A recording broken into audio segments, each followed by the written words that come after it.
Hey, great Tuesday morning. It is a busy Tuesday morning for me in the city of Brownsville, Texas. I am home. And let me just get my YouTube up. And let's get YouTube up. Good. Thank you.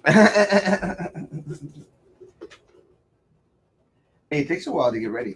And let me say, I've actually been here at the office since 7 o'clock in the morning.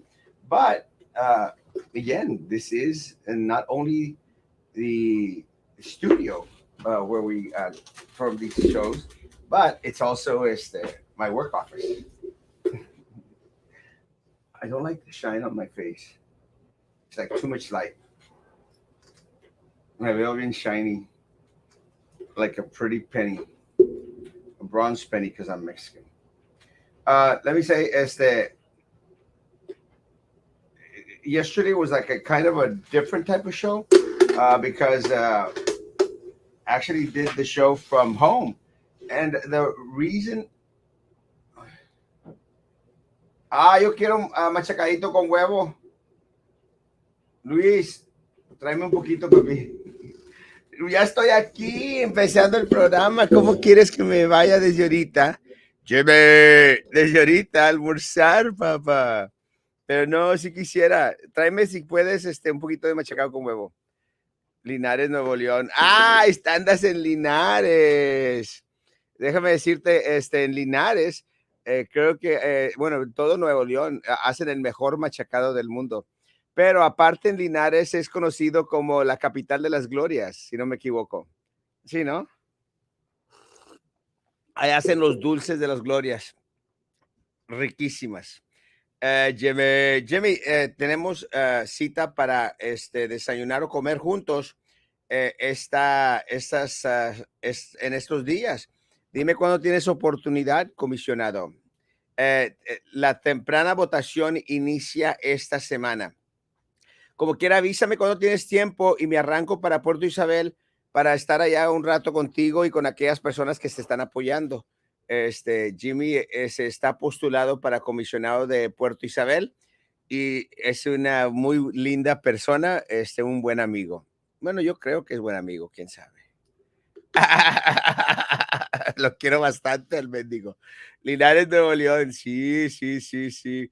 He estado en Linares varias veces, pero recuerdo de que una de las cosas las cuales, pero es que a la verdad soy muy, muy dulcero.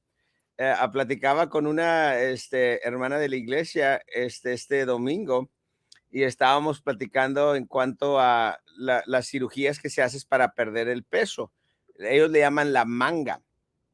Y como una de las recomendaciones que da el doctor es de que para la manga, no comas dulces y empieza a cambiar tus hábitos.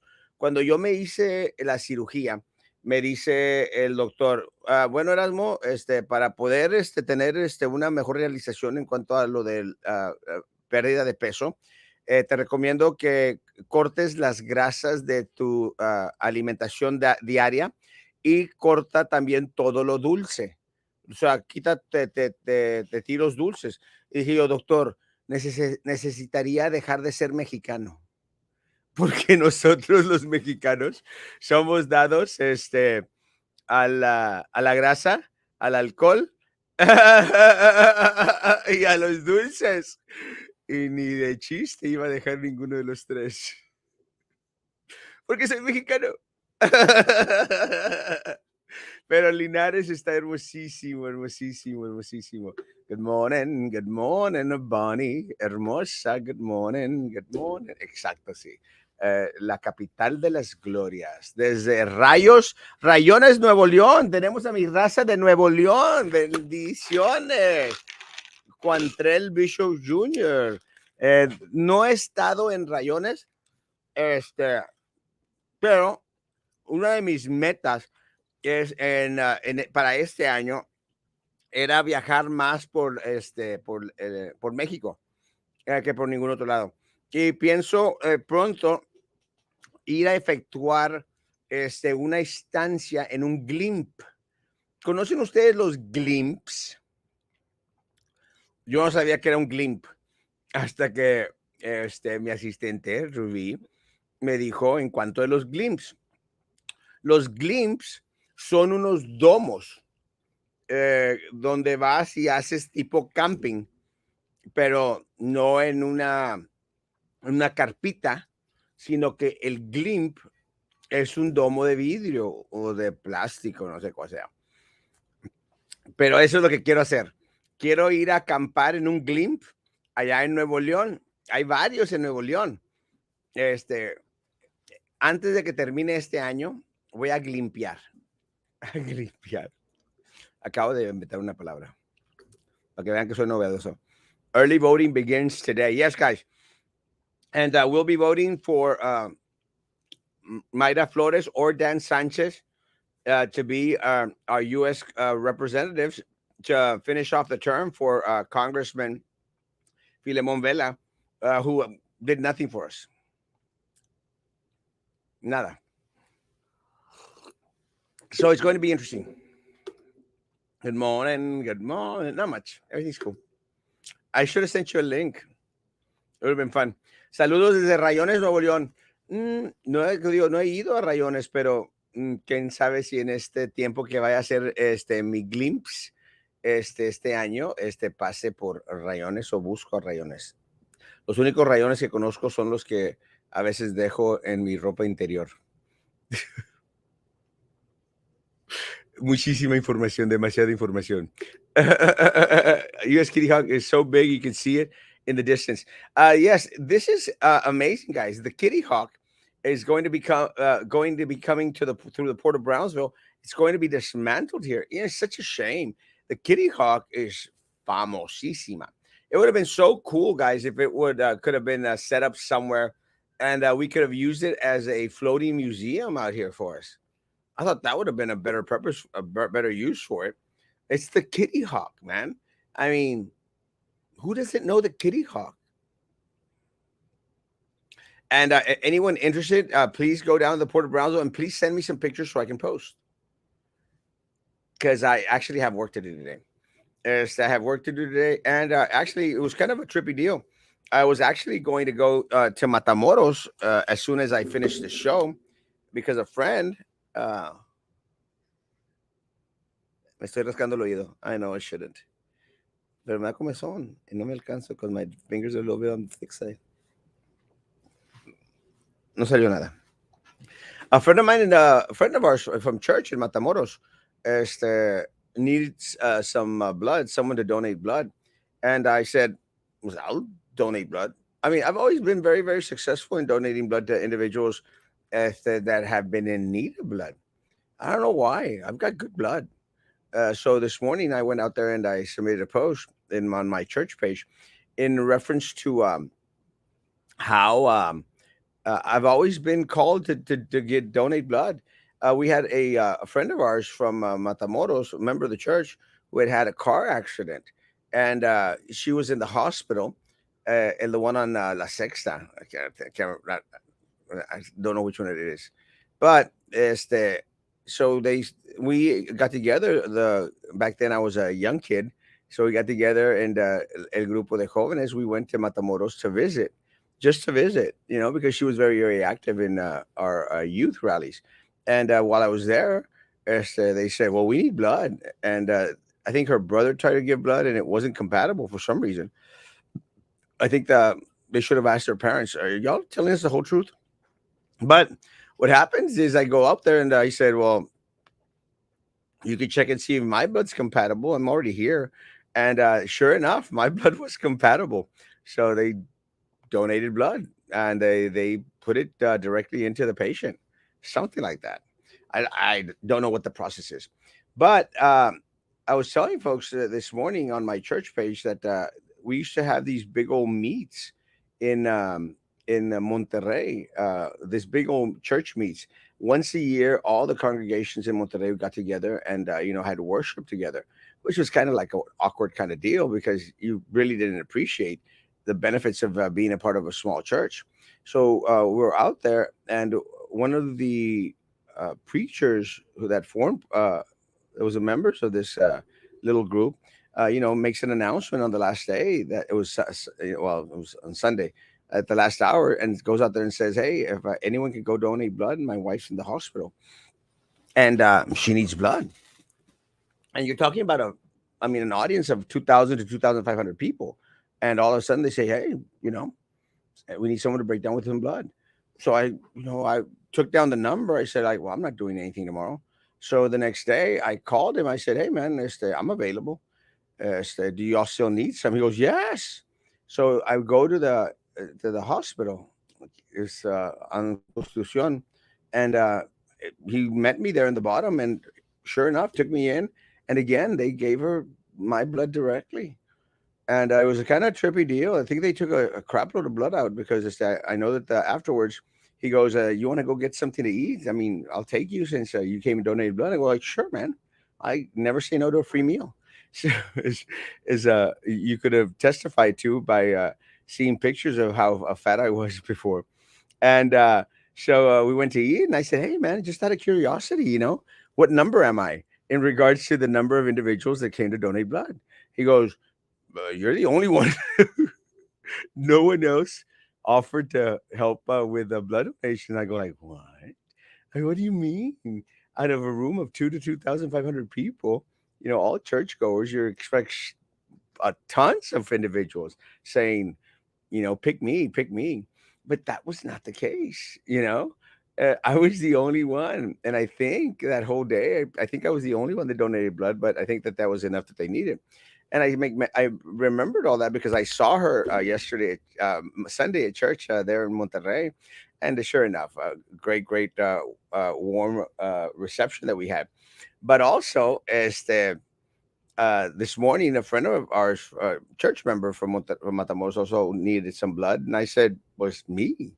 I've always been very, very good at donating blood. Good morning, Elizabeth. So, tomorrow morning at 7 o'clock in the morning, I'm supposed to go and donate blood in Matamoros because it's the least you could do. And I think that's one of the things that Dr. Laura Cisneros, who ran for Congress as well, talking about early voting, which is going on today, she is promoting out there. And we need to get together with her. She stated that she wanted to come on so that we could talk about the great need that there is here in the valley for blood donations.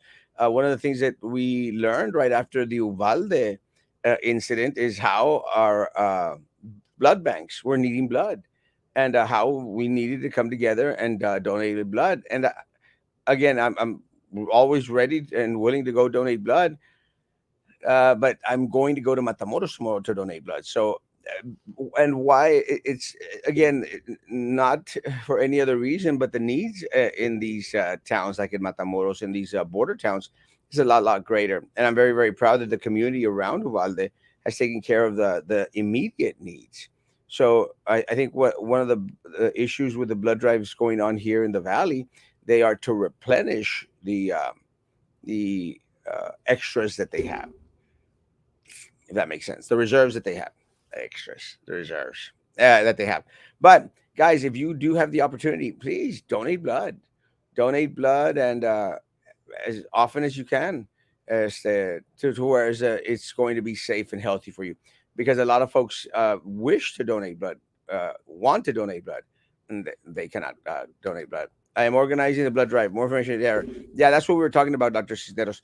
And I greatly, greatly appreciate her doing that. And again, guys, and I think if I'm not mistaken, because of this horrific incident that happened, that we're still struggling with here close to us in Uvalde, we need to revamp the reserves. So I'm very, very proud. We had that conversation, and hopefully we have the conversation soon. Eran aquellos jóvenes que compran un arma, se podrían visitar sus casas y hablar con sus padres sobre la actitud de ese joven. Am, Déjame decirle, esa es una muy buena sugerencia. Una de las cosas de las cuales había salido después de este tiroteo que sucedió en Uvalde es de que una de las sugerencias que muchos habían comentado, lo comentaban en mi página y imagino que en varias otras, es de subir la edad en la cual los jóvenes pueden comprar un arma a la edad de 21. Ahora, esto es interesante porque yo estoy en parte en acuerdo de que los pequeños a los 16, 17, 18, 19 años todavía no son capaces para tomar decisiones de las cuales sean buenas para ellos, benéficas. ¿Benéficas es palabra? Buenas para ellos o para una comunidad. Eh, pero en parte de porque la edad para la cual, pueden, comprar bebidas alcohólicas es a los 21. Entonces, para comprar un arma quieren, pues, que incrementa la edad en vez de 18 a los 21. Bien, pues, estoy de acuerdo, o sea, no hay problema. Pero, la otra pregunta es, ¿vamos a también cambiar la edad para que personas puedan votar de 18 a los 21? O sea, y vamos a subir la edad a 21. Y una de las cosas que le hacía mención a Román cuando Román estaba con nosotros en el programa, le hacía mención, le dije, Román, parte del problema es de que si vamos a subir la edad a una edad en la cual él pueda hacer una decisión cabal, la decisión cabal, la persona, entonces quizás sería apropiado ir pensando que durante los 20 todavía hay pues, muchos muchachos los cuales no se han desarrollado para poder tomar decisiones cabales. Es por eso que una de las recomendaciones que yo siempre doy a los pequeños, no se casen a los 20, espérense hasta que lleguen a los 30, porque en los 20 todavía hay mucho descubrimiento que están haciendo las personas en sus vidas personales y pues hay mucho pleito interno con los individuos.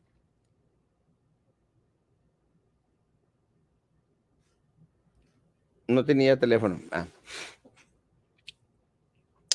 Entonces, en la escritura, la edad de la cual se le consideraban las personas ya adultas era a los 30 y es cuando empezaban su ministerio, empezaban a su trayectoria. Siempre es a los 30. Entonces, ¿por qué no subir la edad a los 30? A los 30. Es sugerencia. Pero sí, una recomendación a todas las personas allí es, por favor, mientras esté en sus capacidades y no los dañe, en cuanto a su salud personal. Y hago mención porque el donar sangre es seguro, pero hay personas de las cuales, sufren de alguna pues, enfermedades o tienen, pues tienen la posibilidad de poder caer en algo, los cuales no pueden donar. Doy gracias a la doctora Laura Cisneros, que está promoviendo esto, porque sí es algo muy necesario para nuestra comunidad. Si ustedes tienen la posibilidad de poder donar sangre en México, en Matamoros, háganlo, por favor. Es muy, muy necesario. Se necesita, siempre se necesita. Y en este caso en particular, si ustedes quieren donar para la persona en la cual le está necesitando, también mándenme mensaje y yo les envío el nombre y a dónde dirigirse. Uh, Donating blood is one of the least the things that we can do as a community, guys. So please, please consider donating blood as often as you can. One of the things that, again, as long as it's safe for you to donate blood, please donate blood. And I made mention in Spanish that a lot of here it's super safe. But there are individuals that have, pre-existing conditions that don't permit them to donate blood. So those individuals, yeah, step aside, and don't want to donate blood. Uh, I'm getting a lot of messages. That's okay. Uh, in regards to donations, guys, one of the things that I think that a lot of individuals were talking about yesterday was the fact that I think Westaco Independent School District is now going to donate school supplies to the students. And that's amazing. I think, and again, I haven't confirmed. I think that one of the reasons that they're going to start purchasing school supplies for the kids is because they still probably have a lot of ESSER funds, a lot of cash on hand that was given to them by the federal government that they have to use. Take into consideration, guys, that one of the things that the federal government is now considering is making sure that our schools they use those funds, especially with what happened in Uvalde. Este, there's some movement in Congress in regards to having schools use the monies that was sent to them, which they have not used, as they use that money to vamp up school safety throughout the throughout the different districts out there that have received these monies. I think that's a great idea. You got to use it for something.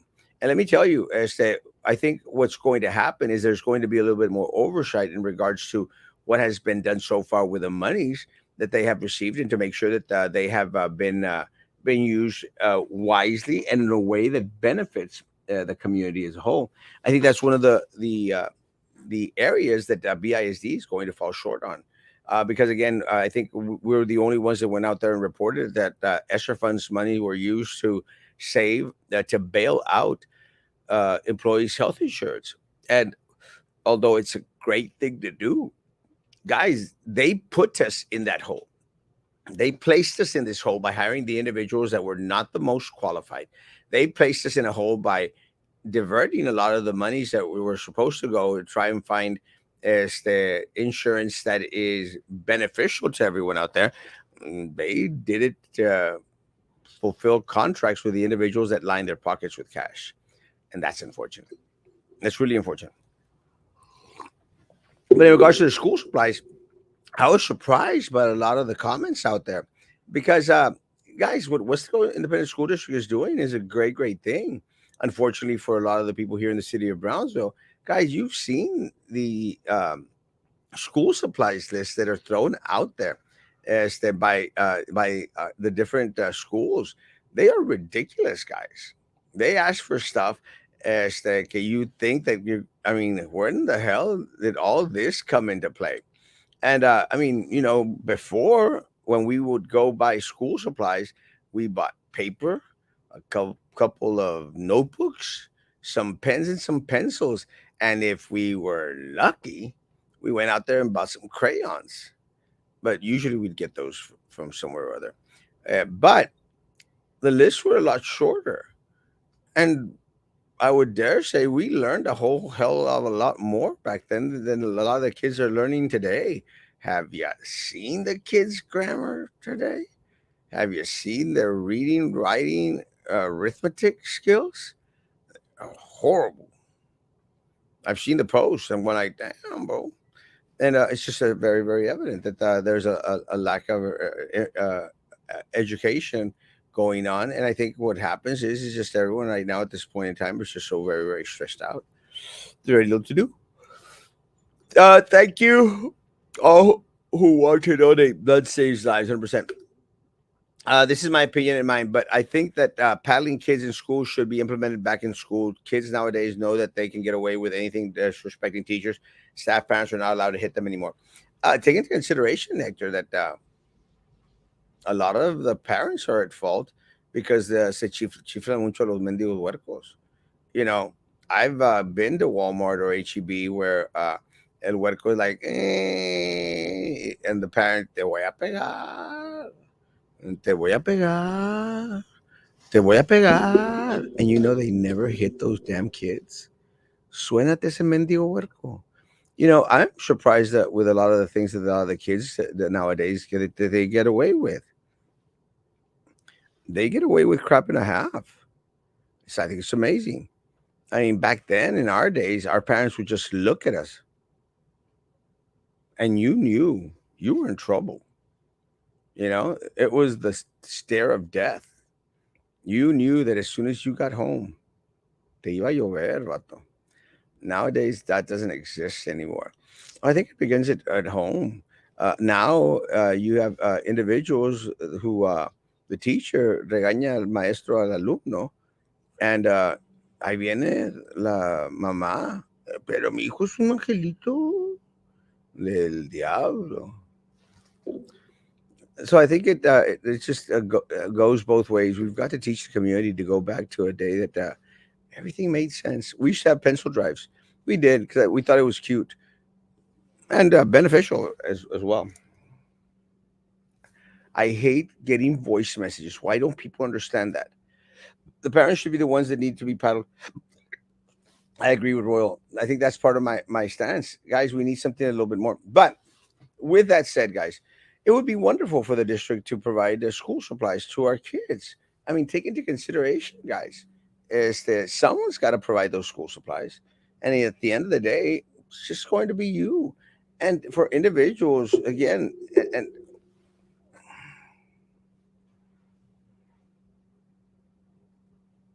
Mama's calling. Mande. Hello. Entonces no show, pero ya voy a acabar.